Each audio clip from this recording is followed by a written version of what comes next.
So today we're going to talk about the friction of all the little things you're doing on your website that are hurting your revenue, both subscription revenue and ad revenue and list building and all the things you actually want to do, but your website is letting you down on.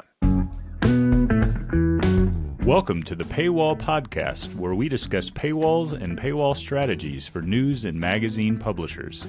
This episode of the Paywall Podcast is brought to you by Leaky Paywall. Leaky Paywall is the most flexible WordPress subscription platform. Find out more at leakypaywall.com. And now for today's episode.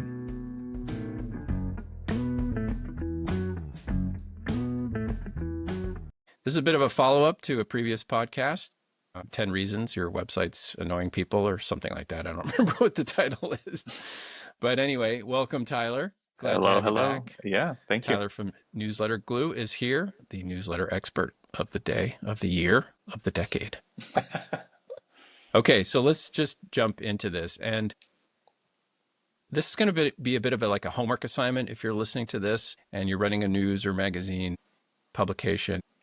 We're going to take this part 2 is kind of a deeper dive into the things that could be or, are hurting all your revenues. And at the end of this, we're going to talk about the framework that we profess and employ with hundreds of publishers that actually lets you build your lists, build your traffic, build your ad revenue, convert more paying subscribers, engage better, do all the things that you want to do as a publisher on your website. All right, so let's jump in. First thing and these are pretty random, just so you know. These are things that, I have meetings with publishers every day. And we do a very robust onboarding process. So we usually do about 5 to 10 meetings to get the paywall set up so that it's building the emails, driving the traffic, converting paid subscribers, all that good stuff. And we run into these sort of weird like UI things on websites constantly. So I started making a list of like, hey, okay, you shouldn't be doing this. You should be doing this other thing instead. Started making a list. Turned into a podcast. Here we are. Okay. First one is ad blockers. If you happen to be on YouTube and you're looking at this, we're looking at the Boca Raton Tribune. I've had several conversations with these fine folks about this ad blocker pop-up. And what we're seeing is a site, the homepage, just go to the homepage, and instantly it's this big white screen that says, please allow ads on our site. Now, what is the problem with this?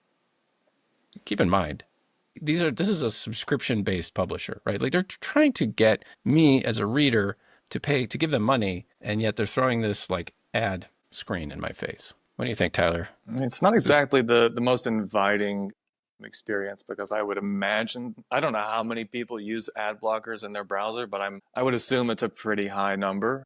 A lot of us use them to prevent ads from just blowing us up and following us around the web. But this is really, especially this particular setup, they're already targeting subscribers. So they've introduced friction for me as a reader who may already be a subscriber who's just not logged in, or a potential subscriber who's just being blocked right out of the gate with this pop-up about allowing ads on their site. And one other small point to make here, most of these allow ads on our site pop-ups tend to block the Google ads, or most of our browser ad blockers are blocking the Google ads on sites. And so really by clicking this allow ads option, which is kind of turning off your ad blocker, the publisher's just allowing Google ads, which if anyone is using or running Google ads, that it doesn't really pay that much unless you've got like a gajillion page views per month. And if you do have that much, you're not going to be running Google ads. So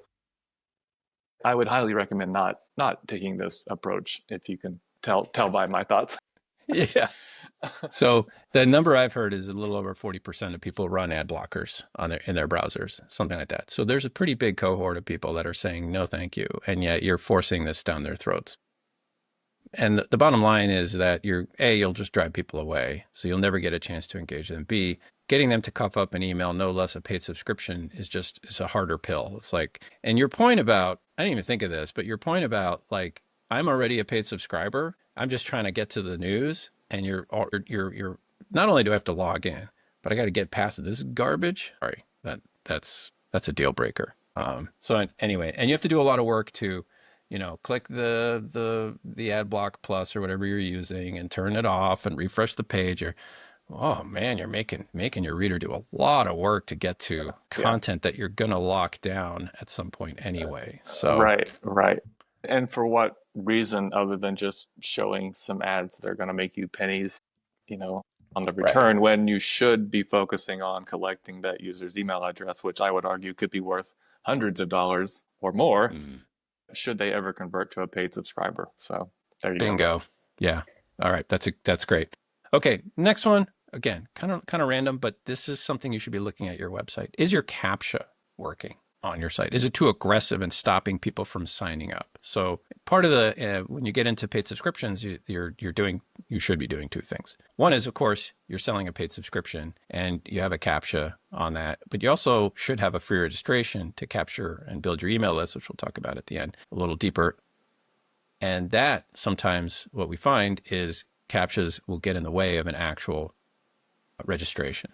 Do you see this, Tyler? Is this something that happens? Absolutely. This was such an issue for us that we reached out to a non-Google reCAPTCHA, non-turnstile CAPTCHA startup that's helping prevent these kinds of issues where the CAPTCHA bars are too high or they're just not great at capturing actual humans that are trying to read content. So yeah, for sure, you should certainly be checking your CAPTCHA.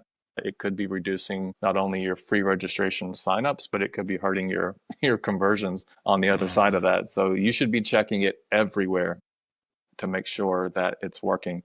And you should be doing it on a routine basis because the algorithms that drive those CAPTCHAs do change and they could disrupt the setup. So you should keep an eye on your CAPTCHA setup and on your site. Yeah, if people are having trouble getting through your CAPTCHA, you're just literally sending them away. You're just saying no, thank you. I don't want your money, or I don't want your email address. Yeah, it's really important. So what do you recommend? What do you recommend for setting up CAPTCHAs that actually work? Yeah, so I reached out to a team. It's a startup, kind of a new age take on CAPTCHA. It's a team by the name of prosopo.io, and these guys are fantastic. We've been running them for a few months with Paywall Project customers, and we've not had any issues with customers checking out, customers signing up for free, and it's stopped all of those bot attacks that you can sometimes see on your not only your free registration but also bot testing on your credit card page. That's the reason we set them up, right? We're using CAPTCHA to help prevent bot card testing on your sites typically. So their new age approach is working quite well. That's awesome. I will shout out to Turnstile. That's a good solution too. It's a Cloudflare product. And then also email verification service, which we do install on some publisher sites. So it actually checks the email that's inbound. Is this a real Gmail or Yahoo address? Does this look right? And that helps stop a lot of garbage from coming through as well. That is a bit of a nuclear solution, and we find that's good with larger publishers that have a lot of traffic to the site. Okay, so CAPTCHAs. Take a look at your CAPTCHA, make sure it's working. All right, another, again, random thing, something that came up, asking, I think we might have covered this on a previous podcast, but asking for too much information on checkout. So as an example, we're looking at Bluegrass Unlimited magazine here, and if I go to subscribe, what they're doing, it's a couple things happening here. One is I'm going off to a different URL, so that's a little bit of an issue. People get a little nervous when you're not remaining on the website, so there's kind of strike one, and that will lower your conversions. I will also say that younger, more tech-savvy generations they have a sharp eye for this. If you're trying to capture that demographic in particular, you definitely need to keep the experience on your website. But the main point I want to show here is that there's some options here.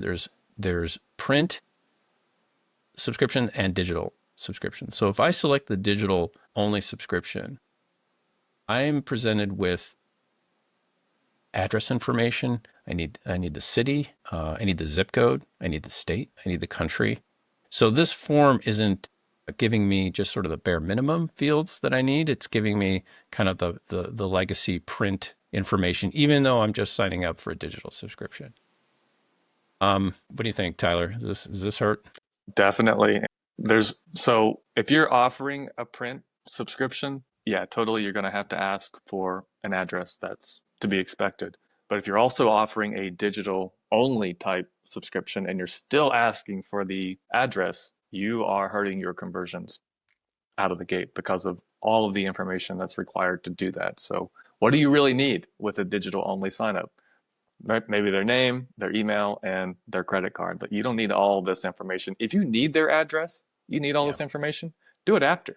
Send them a survey, send them a confirmation page that says, oh, we'd like to collect some, blah, blah, blah, blah, blah. You can do that after they check out. Yep, exactly.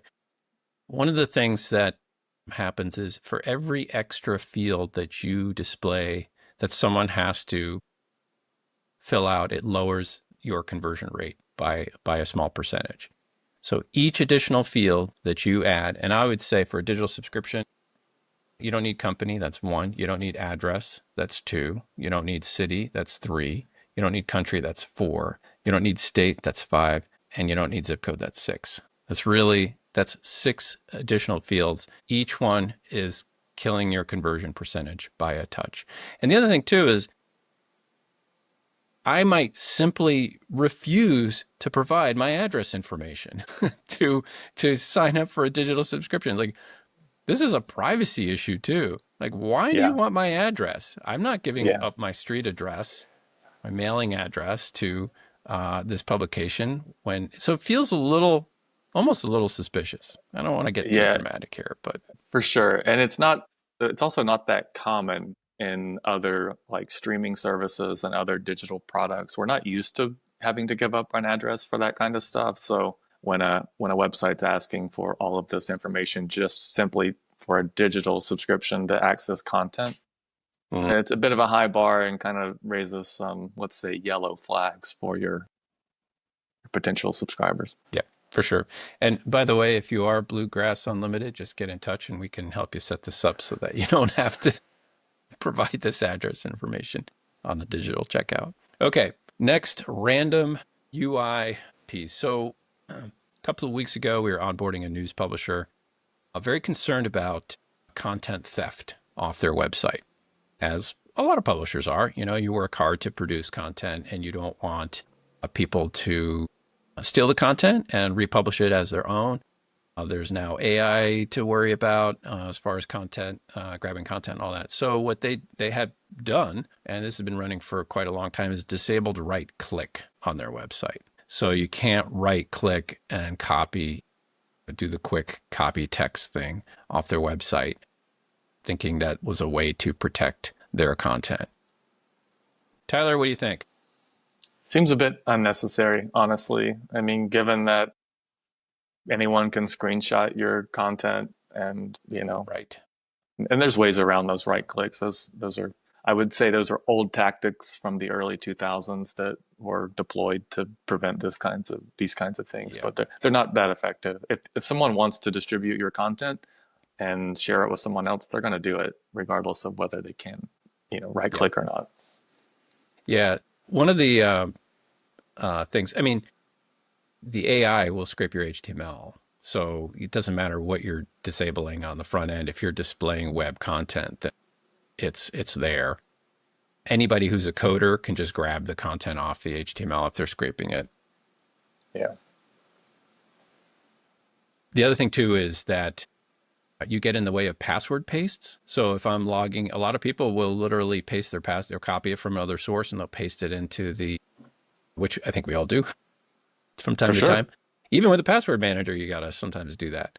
And so now I'm like, okay, I need to right click and paste my password into the password field. Oh, I can't do that. I mean, that's a destroyer of engagement on your website, especially for a paid subscriber. Yeah, not everyone's going to know how to do Command V or whatever it is on Windows to like paste their password. So yeah, for sure. Yep.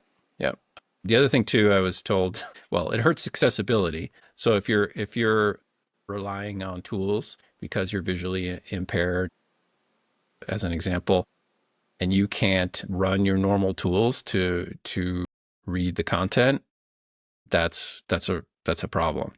That could be a liability too. And then you can't, like, let's say you want to open an article in a new tab, right? Like you want to save this article for later because it's a good article, but you don't have the time to read it.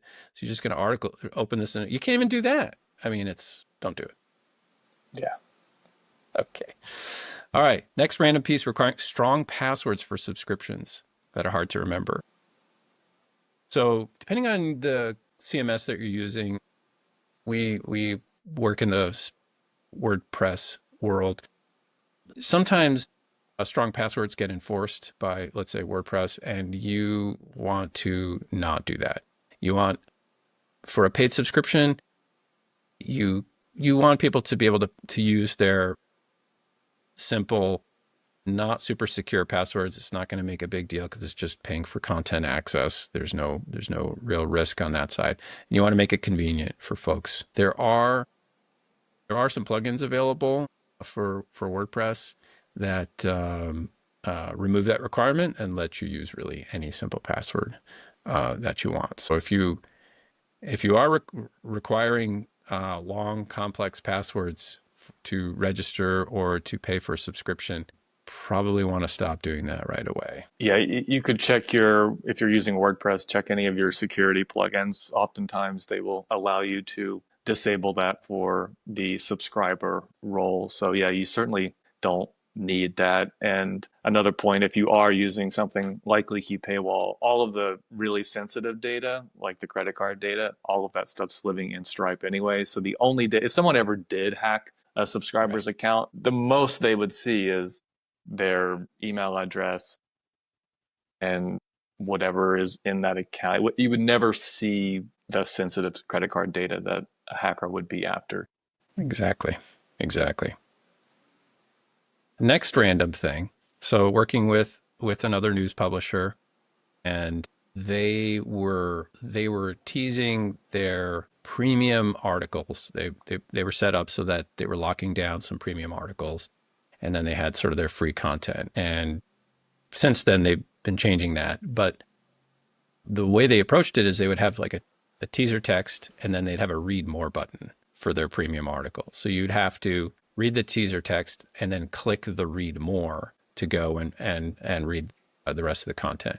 So if you're doing that, honestly, don't see that very often, but I did see it, and I was thinking, okay, we should add this to the random UI list. Don't do that. Instead, if we're talking about paid subscriptions here, just set it up so that the excerpt text shows up, and then the subscription message or the subscription nag shows up right away. There's no need to click, and you need to get your messaging in front of people without them having to click as well. So that's something to stop right away.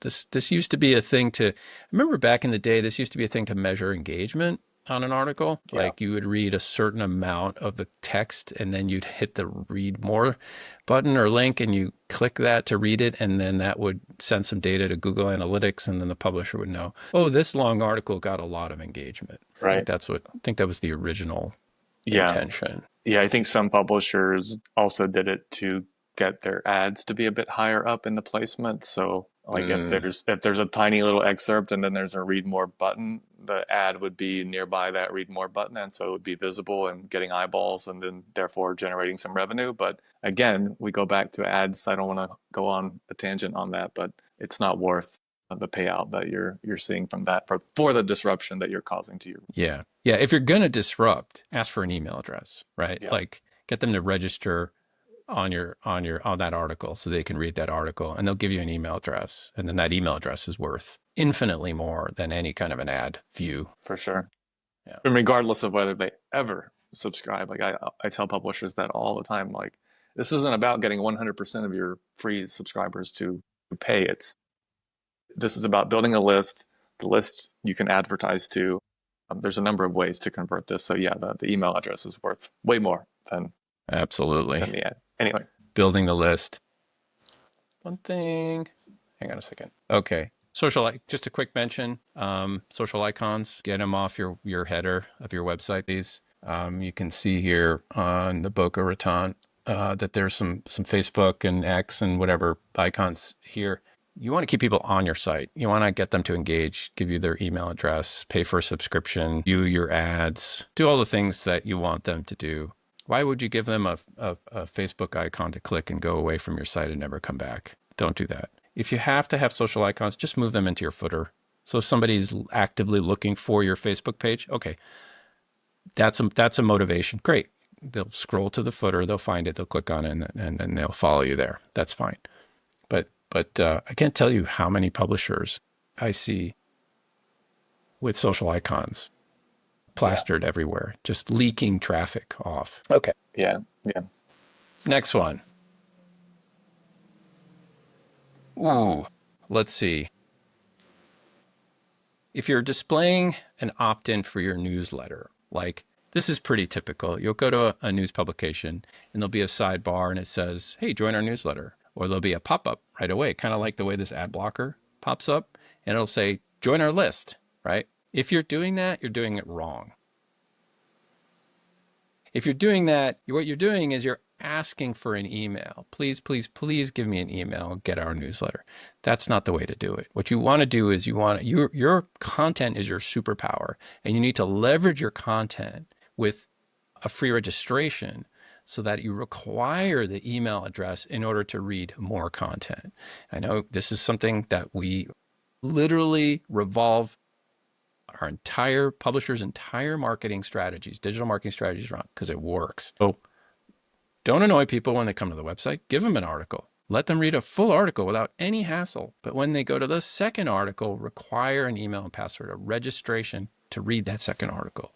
That will convert your traffic 20% faster month over month, somewhere between 10 and 20% easily.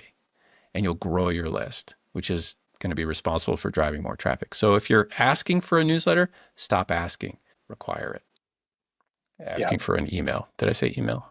More coffee. Okay. Yeah, for sure. Okay. So that's that. Okay. Advertising. Here's the next random UI thing. So I'm on a website here. I have a takeover at the bottom here, an ad on the bottom. I have a slide in, a video. This was a video. It stopped playing now. And some kind of other random UI icons. If you're in the subscription business, if you're asking for money, you have to nurture your readers into paying you for access. Don't give them reasons to hate the experience. The thing about advertising is it's a balance, right? You need the revenue, you want the revenue, you want to drive more eyeballs to it. I get it. That's fine, but there are different ways to do it. And when in my opinion, when you're crossing the line, when you start taking over the UI of the website. So I can't see, this is a fixed banner at the bottom here. I can't see the bottom of the website. And the thing that slides in is a fixed item that slides in and just stays there, the video ad. And I can't see what's behind it. And it gets in the way, and it gives me this icky feeling, Tyler. and so recommendation is, focus on the ads in content. They're fixed, fine. Maybe up at top, like at the banner, but if you scroll down, it sort of scrolls away. And if you're growing your newsletter aggressively, then you can have sponsors for your newsletter content. And if you can do direct sales, do direct sales. You'll have better ads that fit your audience. I understand the network ads are very tempting. They're easy. You don't have to deal with them. But if you cross the line into ads that are literally taking over the UI of your website, you're going to really wreck your subscription conversions. Thoughts? Did I say it all? Is that everything? That's everything. Yeah. Just don't do it. Don't do it. Okay. All right. And we're going to talk later as to why you want to focus on really the nurturing and grabbing that email address which is actually better for advertising than cramming more ads on your site. Okay. We're getting towards the end here. All right. Last thing, if it takes more than 2 articles to display a subscription or registration message, then too few are seeing your registration or subscription messages. Now, I know this can vary depending on the amount of traffic you have to your website and the type of your audience, but in general, Tyler, would you say that you should be less generous with your content to get a registration message or a subscription message in play, or more generous? Less generous for sure. And the reason for that is because most people who visit your site rarely ever make it to page 2. So they get their free article, they're happy, they've read your content. Hopefully, they like it enough to see something on the sidebar, in the footer, read more related stories, and they meander to that second article, but oftentimes they don't. And so by extending your free content from one free article or up to 5, they may never reach that threshold in a given month, week, or whatever your time frame is on your particular meter setup if you're using leaky paywall. So fewer articles is much better. We want to trigger that free registration as much as humanly possible throughout the site. And that'll build your list. Okay, so that's a great answer. This is under debate constantly. I can't tell you how many times, and I know you deal with the same thing on your side, is, publishers want to be generous and they're nervous about, especially if they're first time paywalling, maybe second or third time paywalling, and it didn't work very well. And so they're looking for a better solution. They're nervous. And I will say this, you have the levers, like you can be generous up front, but you just need to go with your eyes open, knowing that it's not going to trigger enough email subscriptions and it's not going to trigger enough paid subscriptions. And you need to really tighten it up to like a 1 free article and then register and you get 1 more situation. Yeah. And the truth is 1 article is very generous based on the habits of most of your traffic. So like they're not getting to page 2 very often anyways. Yeah, in your eyes, maybe you're like, yeah, I want to give them 5, 10, 15 articles because we know they want to see our content. But in reality, they're just not getting that far down the funnel. That is true. That is true. Okay, so this segues into the conclusion of this. And what I do want to just package this whole podcast into, what should you do? Like, what is the strategy? And this is something we repeat. We can't repeat it enough, but this is what works. So you have random traffic coming in from Google, social, email, whatever. And you need to do the thing where you give them 1 free article and then you stop them with a registration email and password. That's it. It's free. It gets them on your newsletter. So you're automatically sending those registrants into your newsletter. They're segmented as free registration. That's a higher level of engagement. Your newsletter is doing a great job of kicking traffic back to your site. If you're a news publisher, it's every day practically. If you're a magazine publisher, maybe it's 3 times a week or more. And what that traffic is doing is seeing the subscription messaging. They're seeing the upgrade to a paid subscription message. The newsletter adds value. The newsletter cadence is sending more traffic back to your website. What we find is when this free registration funnel is set up, is that publishers see a lot more traffic to their website. So I get the question from publishers saying, hey, will paywall hurt my traffic? Because they're concerned about ad revenue, concerned about SEO, they're concerned about all sorts of things. And what's amazing is if you set it up the right way, this way, you actually will swell the traffic back to your website. Imagine every single email that you capture that has a slightly higher engagement because of the free registration is now getting sent back to your website every day or 3 times a week or whatever it is. And they're looking at 1 to 2 articles per visit. And that means they're triggering the ads that are on your site. So you get a faster growing email list with higher quality readers. You get more traffic back to your website. You get more ad views and technically clicks, and you get the subscription messaging that pops up more and more, which is a requirement to converting paid subscribers. People need to see things 10 times, 20 times to be nurtured into or annoyed into paying for a subscription. And that's the framework that works today so incredibly well. And there's subtleties to it, and there's levers, and you can be as generous as you want, and eventually you'll tighten it up and get it to where it's really performing. But you can have it all. You're a magazine publisher, you're a news publisher, you can get more traffic, more ad views, bigger list. Sponsors love that. More paid more paid reader revenue, subscriptions, and then you can also work on new digital ad products. Just go do it. Okay, that wraps the pod. Thank you, Tyler. Thank you. Awesome. See you next time.